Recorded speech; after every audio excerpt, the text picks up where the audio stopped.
Aleluia. Abra sua Bíblia, em pé como você está, no livro de Atos dos Apóstolos, capítulo 3, versos 1 a 10. Atos dos Apóstolos, capítulo 3, versos 1 a 10.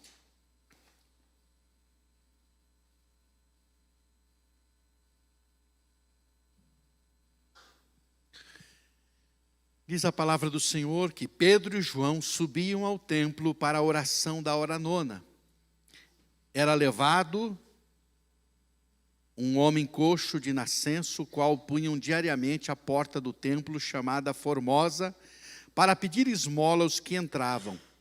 Vendo ele a Pedro e João, que iam entrar no templo, implorava que lhe dessem uma esmola. Pedro, fitando-o juntamente com João, disse: olha para nós. Ele os olhava atentamente, esperando receber alguma coisa. Pedro, porém, lhe disse: não possuo nem prata nem ouro, mas o que tenho, isso te dou. Em nome de Jesus Cristo, o Nazareno, anda. E tomando-o pela mão direita, o levantou, e imediatamente os seus pés e tornozelos se firmaram. De um salto se pôs em pé, passou a andar e entrou com eles no templo, saltando e louvando a Deus.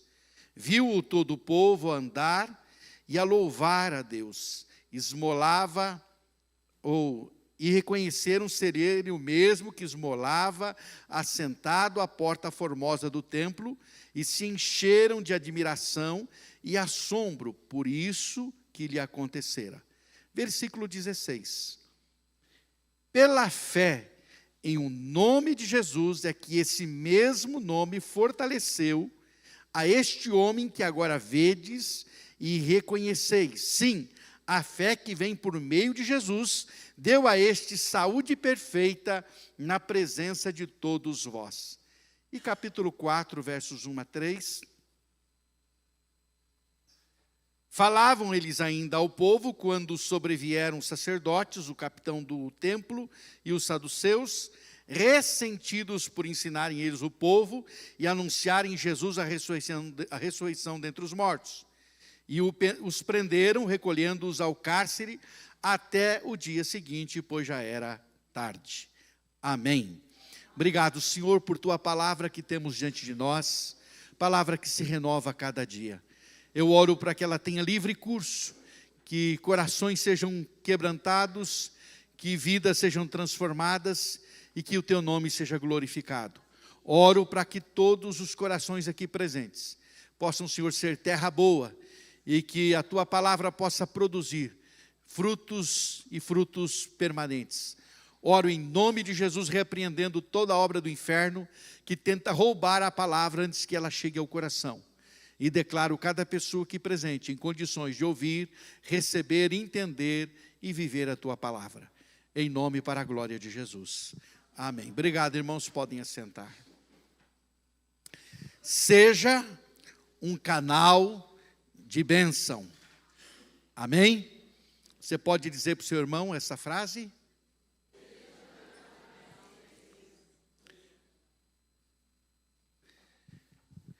Quando Deus chama Abraão, em Gênesis 12, ele o faz com um propósito: fazer de Abraão um canal de bênção para todas as famílias da terra.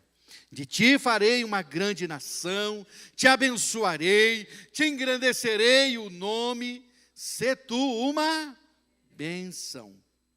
Nós precisamos entender, querido irmão e irmã, que nós somos abençoados para abençoar. Abençoados para abençoar. Não podemos reter apenas para nós. Deus diz a Abraão: te abençoarei e te engrandecerei o nome. Para quê? Para a satisfação pessoal do Abraão? Para a grandeza do Abraão? Não. Para que ele diz que abençoaria, engrandeceria Abraão? para que ele ouvisse o mandato: sê tu uma bênção. Sê tu uma bênção.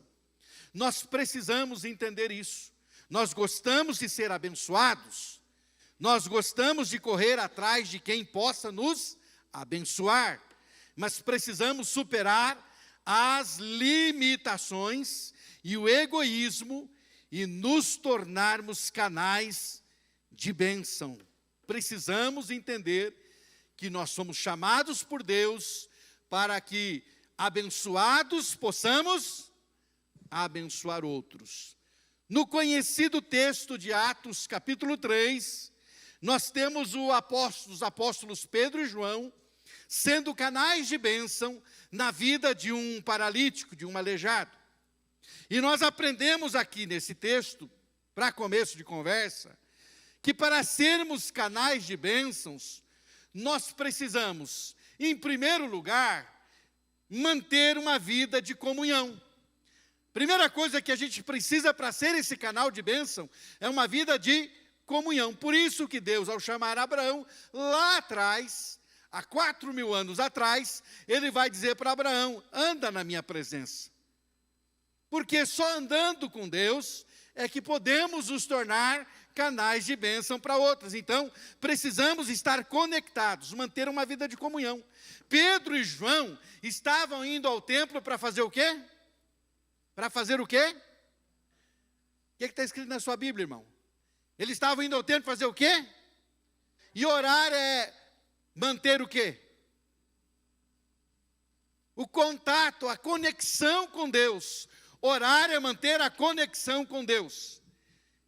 Eu falei recentemente, e repito, que muita gente diz que quer intimidade com Deus.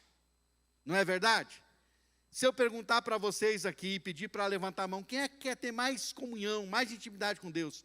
Eu acredito que ninguém vai ficar com a mão abaixada. Estou certo ou estou errado? Certo ou estou errado?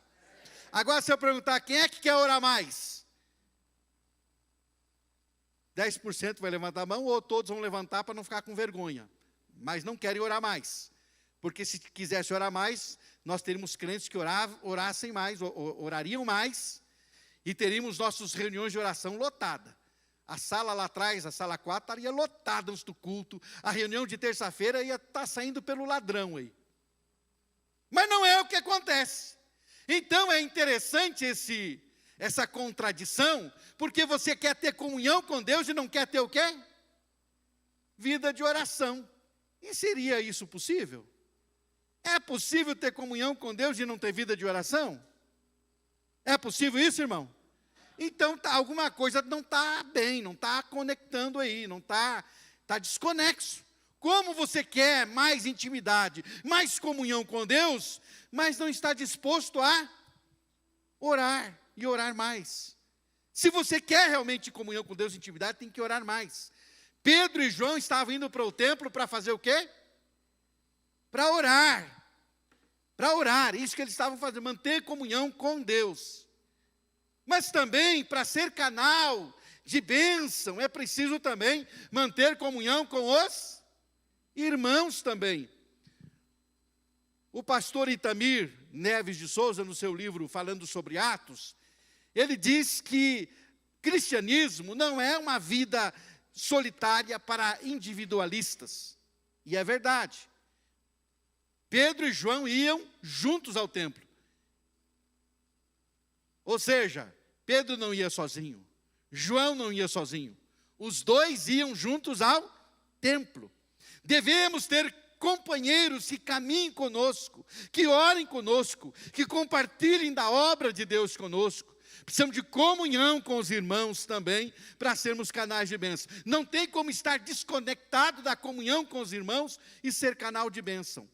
Eu não consigo e nunca irei aceitar, queridos irmãos, que alguém que está desconectado da comunhão possa ser canal de bênção para outra pessoa. Porque para sermos canais de bênção para os outros, eu preciso ter conexão com outros irmãos, com o corpo também, e não andar sozinho. Então, na verdade, para sermos canais de bênção, nós precisamos manter uma vida de comunhão com Deus e com os nossos irmãos e ter companheiros de oração, companheiros de caminhada, companheiros de jornada. Amém? Mas também nós aprendemos que para ser canal de bênção na vida de outras pessoas, nós precisamos desenvolver compaixão para com as pessoas. Sem compaixão, nós não nos tornamos canal de bênção para ninguém. Nós precisamos ter compaixão, sentir a dor do outro, sentir a necessidade do outro, repartindo daquilo que recebemos do Senhor. Note bem, repartindo o que recebemos do Senhor. Não significa que você tem que ter alguma coisa material ou para repartir com alguém. Não significa isso. Pedro e João vão dizer para o paralítico: nós não temos prata, não temos ouro, mas o que nós temos, nós te damos. Ou seja, você precisa dar aquilo que você tem. Você está entendendo? Você tem alguma coisa para dar. Pode não ter dinheiro, pode não ter o ouro e a prata, mas você tem alguma coisa para dar para alguém. Então, você só não dá se você não tiver compaixão, porque é a compaixão que nos leva a dar aquilo que a gente tem. Só se importa com as pessoas quem tem compaixão. E uma terceira coisa importante que precisamos aprender, se quisermos ser canais de bênção, é que nós não viemos ao culto, às reuniões no templo, apenas para receber, mas devemos vir para dar também. E isso é importante também. Pedro e João estavam entrando ou saindo do templo? Entrando ou saindo? Eles não estavam saindo do templo: oh, eu saí do culto abençoado, cheio da presença de Deus, então eu estou cheio, posso repartir com os outros. Não, eles não estavam saindo do templo, eles estavam entrando no templo. Eles foram buscar poder ou já estavam cheios do poder de Deus? Eles foram buscar poder ou estavam cheios do poder? Eles não foram buscar, já estavam cheios do poder de Deus. Eles ordenaram ao paralítico que levantasse na entrada, não foi na saída. Eles poderiam dizer: agora estamos saindo cheios do poder de Deus, vamos operar um milagre aqui. Não. Eles estavam indo para o templo cheio do poder de Deus. Isso significa o quê, meu irmão? Que a sua vida de conexão com Deus não se dá aqui, não acontece aqui, acontece lá na sua casa, no lugar secreto, no lugar de comunhão. E quando você vem para o templo, você vem abençoado para abençoar pessoas. Eles estavam entrando no templo e abençoaram alguém que era um necessitado, que precisava, meu querido irmão. Eles já estavam cheios do poder de Deus. Nós não precisamos depender de movimentos, não precisamos depender de momentos específicos com outras pessoas. Nós precisamos depender dessa comunhão diária com o Senhor, lá no lugar secreto, onde você deve ter a sua intimidade com Deus. Amém? Compreendeu isso, irmão? Então, para sermos canais de bênção, nós precisamos manter uma vida de comunhão com Deus, com os irmãos, desenvolver compaixão para com as pessoas e também entender que a gente não vem aqui apenas para receber, recebemos também. Porque se cada um de vocês vieram aqui esta noite para dar, todos vão receber, não é verdade? Se todos vieram para abençoar, todos sairão abençoados, porque alguém te abençoou e você abençoou alguém. É impossível não ser abençoado se todos vieram para abençoar. Agora já pensou se todo mundo só veio para receber? Vão sugar de quem? Alguém que vai sair sugado.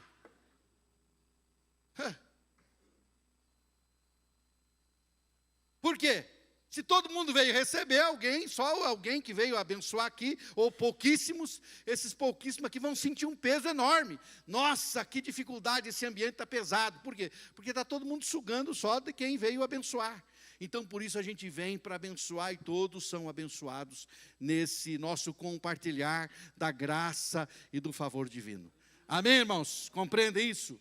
Então, queridos, com esses ensinos preliminares, nessa nossa introdução, vamos aprender aqui algumas verdades que todo abençoador precisa saber também. Todo abençoador precisa saber dessas verdades, conhecer essas verdades. Quais são essas verdades, pastor?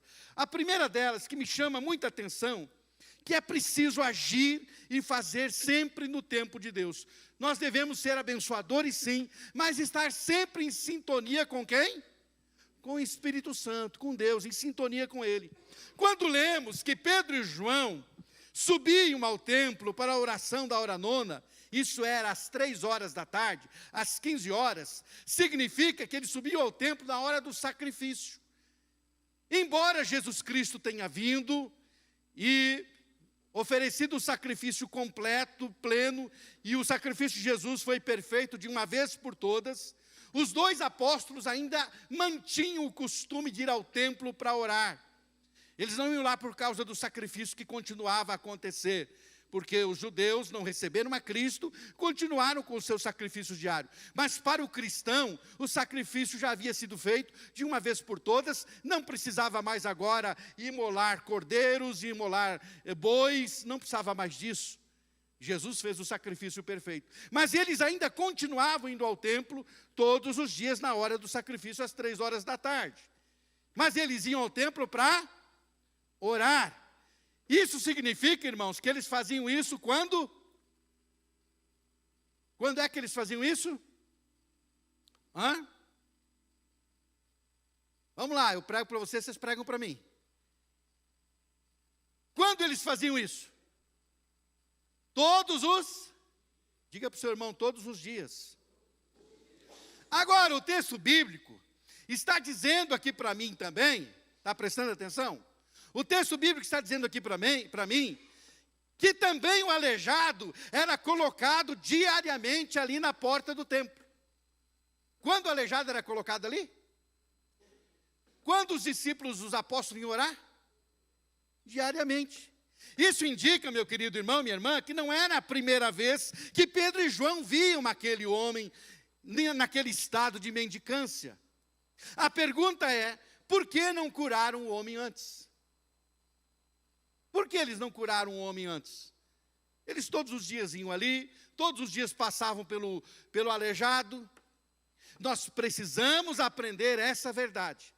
Não basta fazer, é preciso fazer na hora de Deus, no tempo de Deus. Creio que naquele momento era um kairós de Deus, um tempo de Deus, para aquele aleijado e para todos os que se encontravam nos arredores do templo naquele momento. Porque aquele feito chamou a atenção de muita gente e logo Pedro e João estão falando novamente para uma grande multidão. Então, no tempo de Deus, ele sabia quem estaria lá naquele momento, quem estaria nos arredores naquele momento, ele sabia exatamente qual era o momento de estar operando aquele milagre. E os discípulos, eles estavam em comunhão com o Espírito Santo, sabiam exatamente isso. Será que os discípulos aprenderam com Jesus? Certamente que sim. Lembra do caso de Lázaro, que Jesus foi avisado com antecedência para ir orar pelo Lázaro, porque o Lázaro estava enfermo. Jesus demorou mais 2 dias onde ele estava, e ainda demorou mais para chegar até em Betânia. Chegou lá 4 dias depois, o homem já tinha morrido, já estava enterrado, já estava sepultado. Não estava enterrado, estava sepultado. Não enterraram ele, colocaram lá na rocha, no túmulo. Mas veja só, Jesus chegou atrasado? Sim ou não? Não, chegou no tempo de Deus, na hora de Deus, para fazer o que tinha que ser feito. Amém? Certamente os discípulos aprenderam isso. Isso me faz lembrar também do apóstolo Paulo. Em Atos 16, conta o registro bíblico, que na cidade de Filipos, todos os dias ele e Silas iam para o lugar de oração. E cada vez que eles passavam, tinha uma moça adivinha que ia atrás deles, dizendo e gritando: esses homens são servos do Deus Altíssimo. Propaganda gratuita. O próprio inferno estava fazendo propaganda de Paulo e Silas. O diabo é burro. Mas preste atenção que todos os dias a moça ia anunciando: esses 2 são servos de Deus Altíssimo.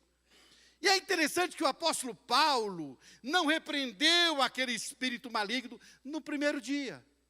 Passaram-se alguns dias até que Paulo parou e disse: espírito maligno, sai dessa moça. E ele saiu. E a pergunta é, por que ele não fez antes?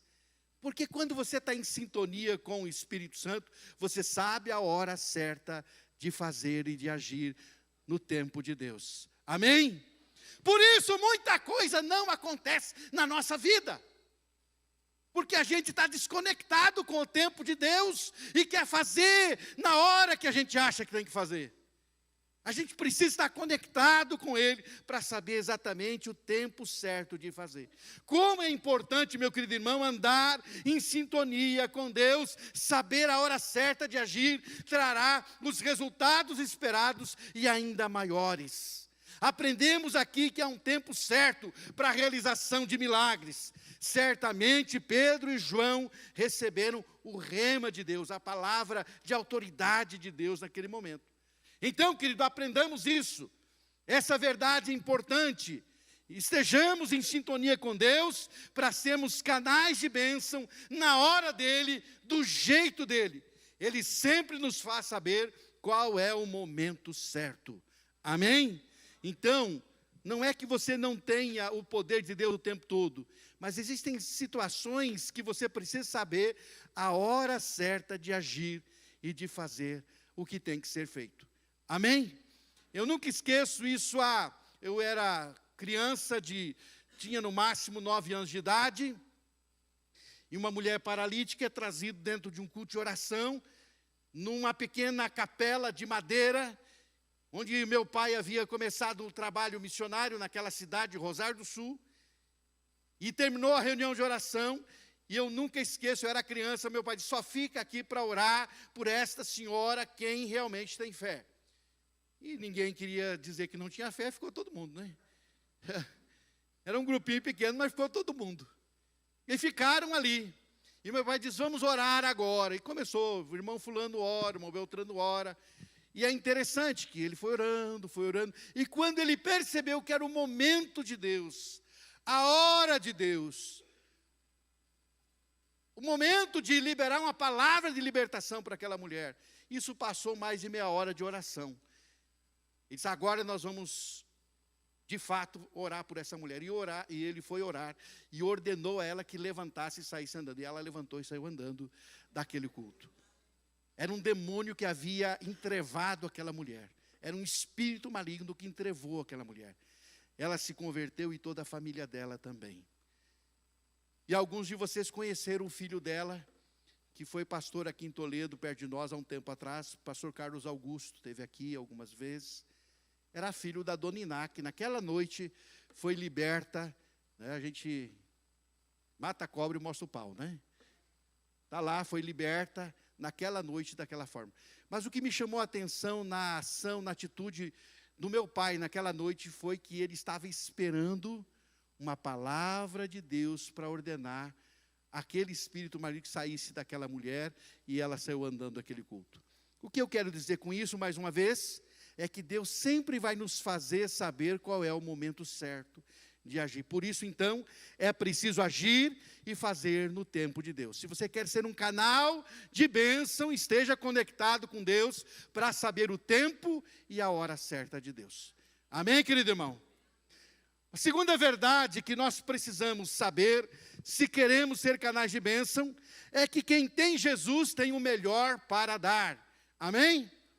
Quem tem Jesus tem o para dar. Precisamos ter consciência de duas coisas. Primeiro, da nossa limitação. Muitas vezes, nós não possuímos o que as pessoas querem. Nós não temos o que as pessoas querem. E por isso, nós precisamos ser honestos. Pedro e João disseram ao aleijado que eles não tinham aquilo que ele estava pedindo. Eles disseram ao aleijado: nós não temos nenhum dinheiro para te dar. É isso que você quer, é isso que você está pedindo, mas nós não temos. O aleijado pediu cura, irmãos? Pediu? O que é que ele pediu? O que é que ele pediu? Dinheiro, meu irmão. Pedro e João tinham dinheiro, mas eles tinham algo melhor. Eles tinham algo melhor. Agora preste atenção, nem sempre as pessoas querem o melhor que nós temos. Nem sempre as pessoas querem o melhor que nós temos para dar, que você tem para dar. Eu já falei com pessoas aqui em Cascavel, pessoas que me abordaram e disseram: pastor, eu estou precisando de ajuda material. E quando eu ofereci Jesus para essas pessoas, elas disseram assim: olha, fizeram pouco caso, Jesus eu não quero, se você não pode me ajudar, tá bom, então tá. Ouvi isso, irmão. Ouvi. Jesus eu não quero. Você não quer Jesus? Ele pode mudar a sua situação. Ele pode mudar a sua realidade. Não. Se o senhor não tem nada para me ajudar, então eu não quero Jesus também. Eu ouvi isso, irmão, de pessoas. Porque muita gente não quer o melhor que a gente tem para dar. Então eu preciso ter consciência da minha limitação, que eu não tenho aquilo que as pessoas precisam, não tenho muitas vezes a resposta ou a condição, ou não possuo aquilo que elas querem. O que elas querem às vezes é bem material, e eu não vou ter para dar isso muitas vezes. E eu tenho que ter consciência disso. Muitas vezes, eu vejo pessoas enrolando os outros. Você não tem que enrolar, eu não tenho para te dar isso que você está me pedindo. Agora, por outro lado, nós precisamos ter consciência do poder de Deus que é em nós também. O poder para atender às necessidades está em Jesus Cristo Nazareno. Nós somos apenas canais.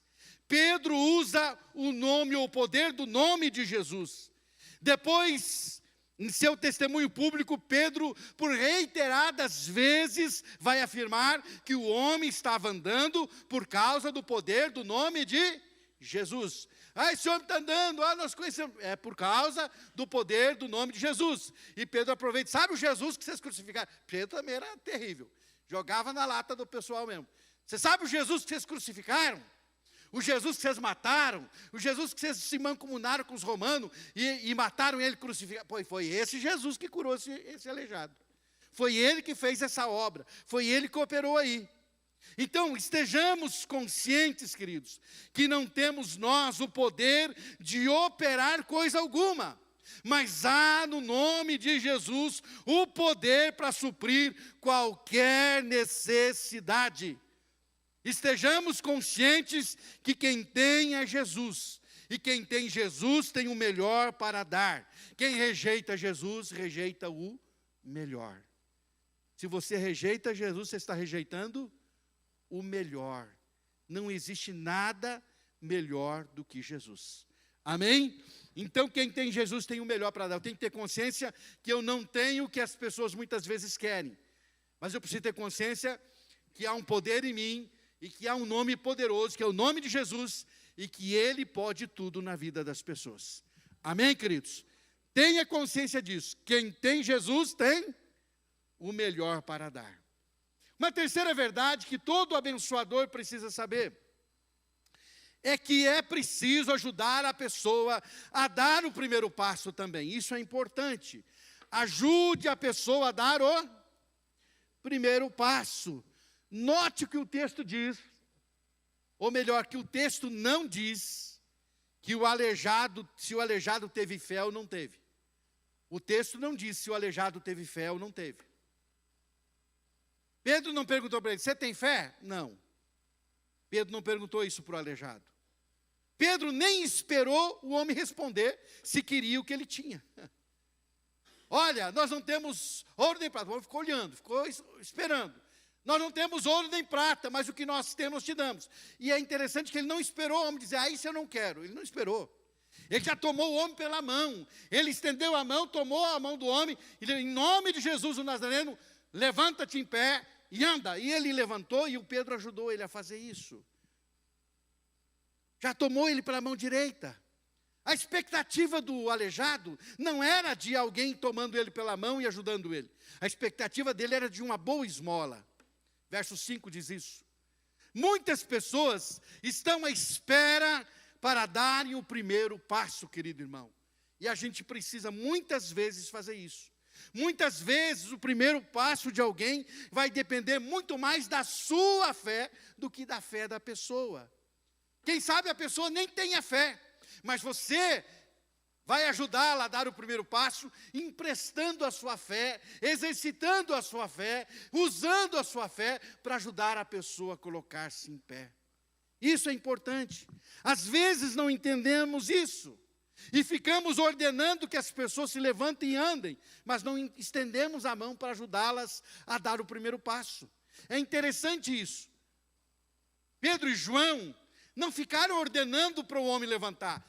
Eles estendem a mão, Pedro estendeu a mão e levantou o homem, ajudou-o a dar o primeiro passo, a firmar as pernas e a dar o primeiro passo. Precisamos entender isso.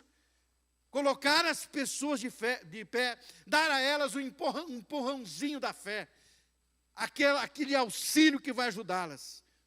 O abençoador precisa saber também que muitas pessoas estão à espera de alguém que lhes ajude a dar o primeiro passo. Um milagre acontece, mas precisamos aprender a estender a mão e a pôr a pessoa em pé. Às vezes ela não consegue se colocar em pé, mesmo que se ordene em nome de Jesus. Você precisa estender a mão e ajudá-la a colocar-se em pé, e então ela vai sentir firmeza para começar a andar.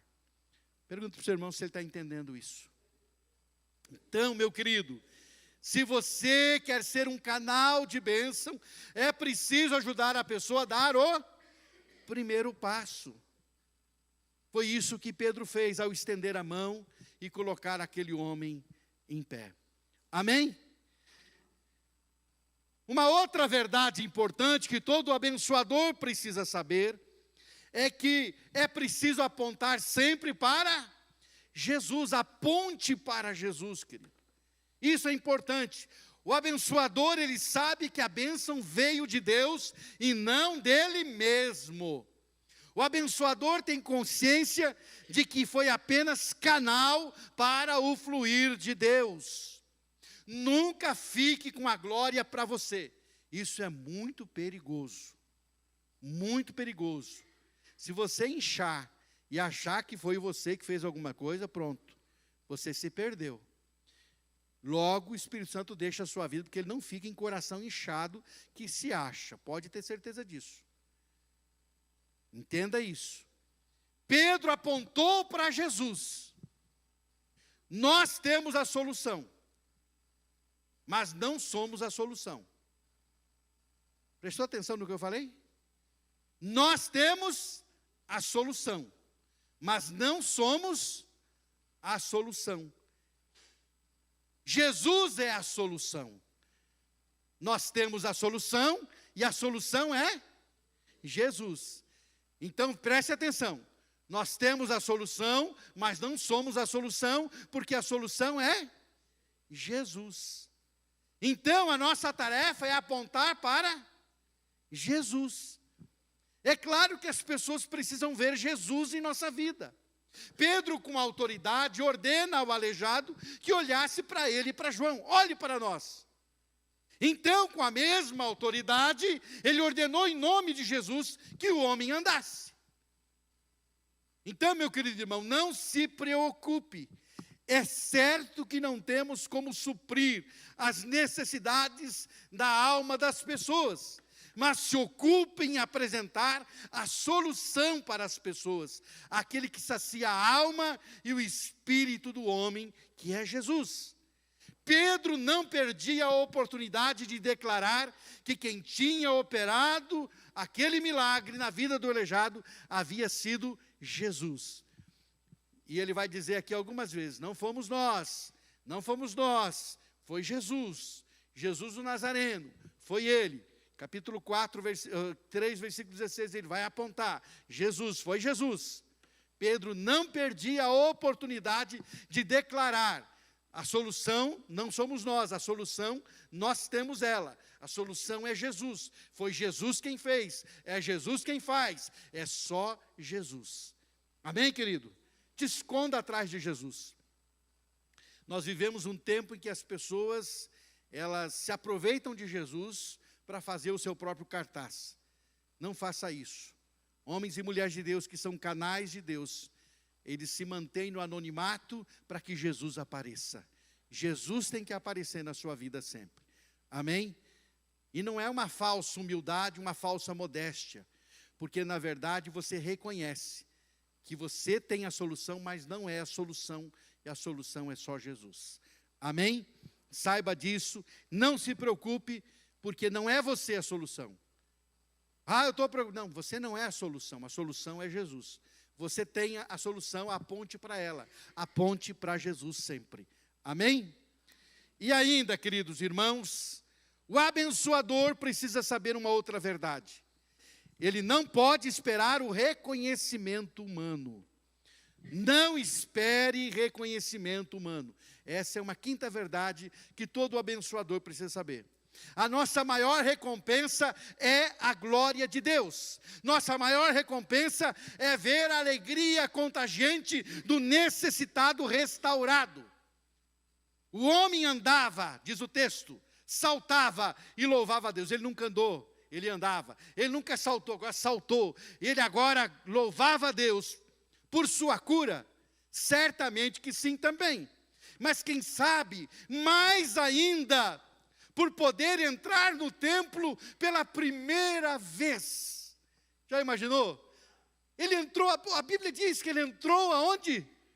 No templo. Aquilo para ele foi uma novidade. Aquilo para ele foi algo ímpar. Por quê? Pastor, alguém não podia levar ele lá dentro do templo? Podia, porque aleijado era impedido de entrar. A lei proibia qualquer pessoa deficiente de entrar no templo. Nenhum deficiente poderia entrar no templo. Era lei. Mas agora aquele homem que viveu a vida toda à porta do templo, ele entra no templo saltando, louvando e glorificando a Deus. Pela primeira vez ele diz, vou entrar no culto, vou entrar no lugar da adoração, vou entrar no lugar do sacrifício, pela primeira vez na vida. Eu sei que ele devia estar muito feliz pela cura, mas ele estava muito mais feliz, quem sabe, por poder pela primeira vez entrar no lugar que ele era impedido de entrar. A vida toda na porta sem poder entrar. Quantas pessoas a vida toda à porta e não conseguem entrar, nunca tiveram força para entrar na presença de Deus, no Santo dos Santos. Quantas pessoas que não tiveram força, estão cegas, estão paralisadas pelo pecado e não conseguem entrar.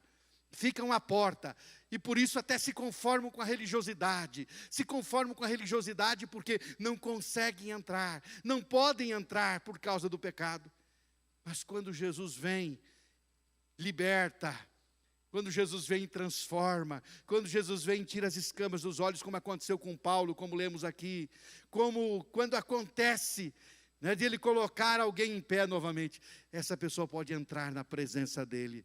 Meus queridos irmãos, na verdade, todos nós éramos impedidos de entrar no Santo dos Santos. Todos nós estávamos à porta, aleijados pelo pecado, mas o sangue de Jesus nos purificou e nos deu a condição de entrarmos porta dentro e entrar na presença de Deus no Santo dos Santos. Ele viveu a vida toda na porta, agora ele entrou e ele entra saltando e louvando a Deus. Sabe qual foi a recompensa para Pedro e João na cura do aleijado? Qual foi a recompensa? Capítulo 4, verso 1 a 3. Cadeia. Foi a recompensa.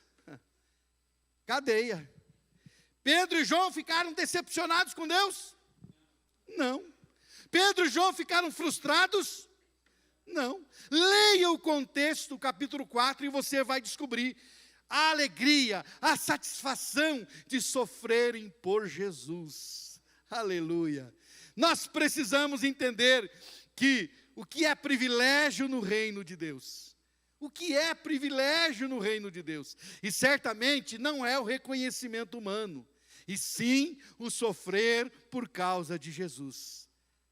Se você está decepcionado porque não recebeu o reconhecimento pelo bem que você tem feito, então aprenda que o verdadeiro reconhecimento é só no céu.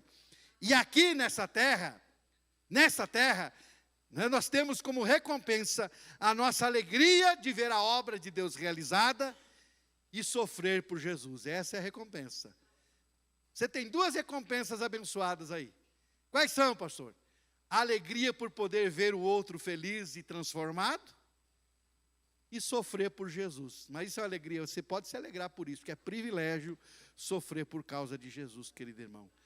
sofrer acepção, rejeição, ser excluído por causa de Jesus. Que privilégio tremendo. Quando você for excluído por causa de Jesus, de algum grupo, de algum segmento que você está, porque as pessoas não querem Jesus, fique muito feliz. Oh Jesus, que coisa boa, eu estou sofrendo por ti. Sofrendo rejeição. Você lá na escola, quando alguém diz, não dá para se misturar com isso daí, que isso aí é crentão. Fique feliz por isso. Lá na faculdade, lá no seu trabalho, se as pessoas dizem, não dá para conversar ou se misturar com fulano, só fala de Jesus, só tem Jesus. Esse é um fanático. Fique feliz por isso. Se alegre por isso. Porque vale a pena sofrer qualquer tipo de rejeição por causa de Jesus. Essa é a recompensa. Nós precisamos entender o que é privilégio no reino de Deus. Amém, querido? Precisamos entender essas verdades. Então, privilégio é alegria por ver a obra de Deus realizada. Privilégio é sofrer por causa de Jesus. É isso que é recompensa para aquele que é canal de bênção, aquele que entende o que é ser um abençoador. Amém, queridos? Quero concluir essa palavra essa noite dizendo para você, sê tu uma bênção. Cristo nos salva, nos limpa com o seu sangue e nos transforma em canais de bênção para a vida de outras pessoas sejam tocadas e abençoadas. Não deixe o canal obstruir. Se o canal obstruir, você perde o propósito. O propósito de Deus é fazer de você um canal de bênção. Diga para o seu irmão, não deixe o canal obstruir, irmão. Não deixe. Não deixe. Não deixe o fluir secar. Esteja conectado com o céu, e você poderá ser bênção ao entrar e ao sair.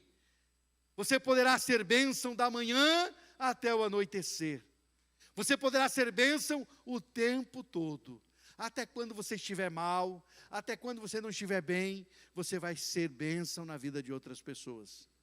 Até quando você estiver sofrendo, lembra de Paulo e Silas na prisão? Mesmo sofrendo, canal de bênção para alcançar o carcereiro e a família do carcereiro. Até quando você estiver muito mal, você ainda continuará sendo canal de bênção para a vida das pessoas. Ao entrar e ao sair. Do amanhecer ao anoitecer, o tempo todo. Mas é importante que o abençoador saiba que é preciso agir e fazer no tempo de Deus. É preciso que o abençoador saiba que quem tem Jesus tem o melhor para dar. É preciso que o abençoador saiba que ajudar as pessoas a dar o primeiro passo precisa estender as mãos. Você precisa estender a mão e colocar a pessoa em pé, exercitar a sua fé, porque a pessoa pode não ter fé para dar o primeiro passo. O abençoador precisa saber que precisa apontar sempre para Jesus. Ele é a solução. O abençoador precisa também saber que não deve esperar reconhecimento humano algum. Por isso, nessa noite eu pergunto para você, querido, que está aqui, que Deus trouxe para ouvir essa palavra. Você tem agido, você tem feito no tempo de Deus? Ou por isso você não tem obtido resultado, porque você vai fazendo porque acha que só a fazer. Não. Esteja conectado com o Senhor, Ele sempre vai falar para você o que falar, quando ficar quieto, quando falar, quando você deve agir, quando você não deve agir. Ele vai sempre falar isso para você. Você tem consciência de que tem o melhor para dar? Tem gente que não tem consciência que tem o melhor para dar. Se você foi tocado por essa mensagem, não deixe de curtir esse vídeo. Inscreva-se no nosso canal no YouTube e assim você pode ter acesso a mais mensagens como essa para edificar a sua vida. E se você deseja fazer parte da nossa igreja e ter mais acesso às nossas informações e novidades, é só você baixar o nosso aplicativo no seu celular. Baixe gratuitamente. É só você abrir a loja virtual no seu celular e digitar IBI Cascavel. Ali você baixa o nosso aplicativo e tem mais acesso às nossas novidades e faz parte dessa família também. Deus te abençoe e um grande abraço.